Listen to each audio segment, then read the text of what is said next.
When you first start to work with type, one of the things that can be the most daunting is choosing a typeface. There's so many typefaces out there, it can be quite overwhelming. How do you know which one to choose? How do you know the good ones from the bad ones? Or how do you know which one might be right for a certain job? And that's what we're going to look at. We're going to look at how do you choose a typeface. Let's start by clarifying just what a typeface is. We all think we know what a typeface is.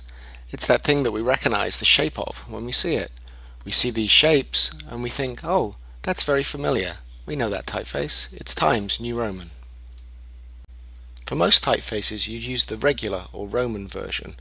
This means that the strokes are straight and non-italic, and it's an average weight, not too heavy and not too light. Each typeface is normally part of a larger type family. A simple family is made up of the regular or Roman, a bolder version, an italic version for emphasis, and a bold italic version, and this makes up a simple type family. One thing that often causes a little confusion is the difference between a typeface and a font. Often in computer programs, the typeface is described as a font, but the two terms actually aren't synonymous. So let's take a look at the difference between a font and a typeface.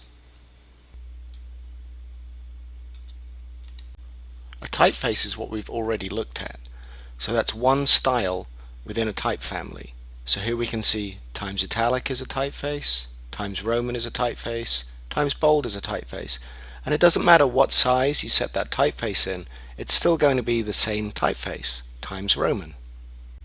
When used correctly, the term font actually applies to both the typeface and the size that it's set in. So for instance, 72-point Times Roman would be a totally different font than 36-point Times Roman, even though they would be the same typeface. And this terminology is from the days of metal type, when type would be cast on a certain size body, and the type would actually be redrawn depending on the size that it was going to be reproduced at. So actually 72-point Times Roman would look slightly different from 36-point Times Roman, and so it would be a different font because the letter forms would be adjusted to print at a certain size. And that's no longer the case with digital typography, where everything is scaled up and scaled down very evenly. So we really now have changed the way that we use the term font, and the two become relatively interchangeable. But if you ever get stuck or get confused, it's always safer just to say typeface. When choosing a typeface, it can help you to start out by asking yourself some of the larger typographic questions. Should I use a serif or a sans serif? And what's the difference between the two anyway? Well, we can take a look at that right now. Serifs, basically, at the end of their strokes, they have areas that stick out beyond the end of the stroke, and these were often originally came from chisel marks where letters were carved into stone, but they also became decorative and exist in many different forms.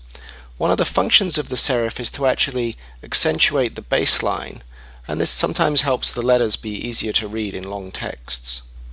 In contrast, sans serifs have no serifs at all. You can see that the strokes are actually truncated at their terminals. They're cut off flat. This gives a very clean, modern look, and while we've been trained to read serifs perhaps a little bit easier than sans serifs, we're so accustomed to it now that you can really read both of them with the same speed and legibility. So one of the deciding factors is often just how the type looks and feels. A serif obviously feels a little bit more old-fashioned, a little bit more classical, whereas a sans serif can feel more modern and cleaner, more geometric as well. So we've broken down the categories into serif and sans serif, two major categories, but let's break them down a little bit further and see what happens after that. Let's start by looking at how the serif typefaces break down.